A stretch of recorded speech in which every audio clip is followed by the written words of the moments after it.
àjùra wa lọ ti jàkadì kọ ẹ kéré ẹbí tí ẹwọ ẹbí ló ní Àbújá náà ń pè bí kì í ṣe kó orí àsokoro ni mo wà o mo dẹ̀ wà ní Gimbia Mall of Dubai within 5 months yẹn kẹ̀dẹ̀ ní mo ti gba sí ọ̀fọ̀ mo ti allocate ilẹ̀ mo ti ti àwọn èèyàn mi ó yá ẹ wá bẹ̀rẹ̀ fẹ́ǹsì yín comot here now comot here go inside mo ti àwọn èèyàn mi reason mo ṣe ti àwọn èèyàn mi pé kán wá bẹ̀rẹ̀ fẹ́ǹsì wọn ni pé.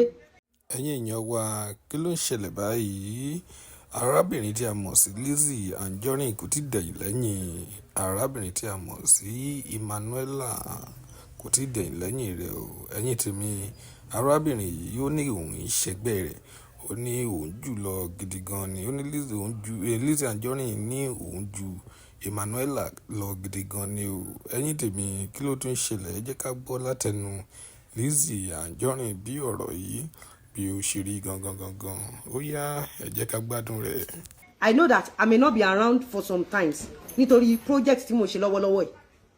mi ì dẹ̀ fẹ́ wọ́n ti ralẹ̀ wọ́n ti kówó fún mi mi ò dẹ̀ fẹ́ jẹ́ ogún wọn mọ́ ti tèmi because téèyàn bá kówó fún ẹ pé kó bóun ṣe nǹkan re tó wá ń gbàdúrà pé kẹ́ni yẹn gbàgbé kó lè jogún ẹ̀ àtúbọ̀tán ẹ̀ máa bàjẹ́ gan ṣó ti yé ẹ̀ bá yíbò tó ti bàjẹ́ láti 1960 wọ́n mọ ṣọ́ọ̀tì látọ̀dọ̀ àwọn Ìyábọ̀ Òjó márùn ẹ kegungun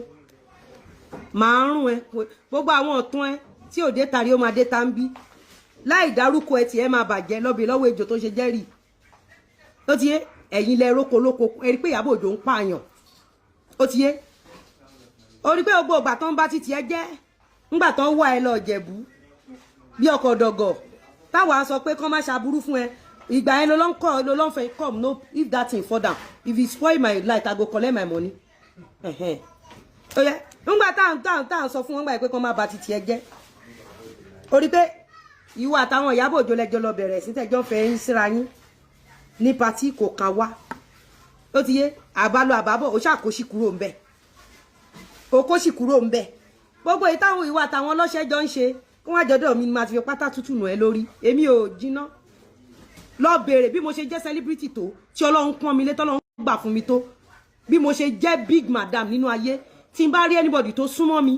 àbí ẹni tí ò súnmọ́ mi tó lọ́ ń fi orúkọ mi kọlu èèyàn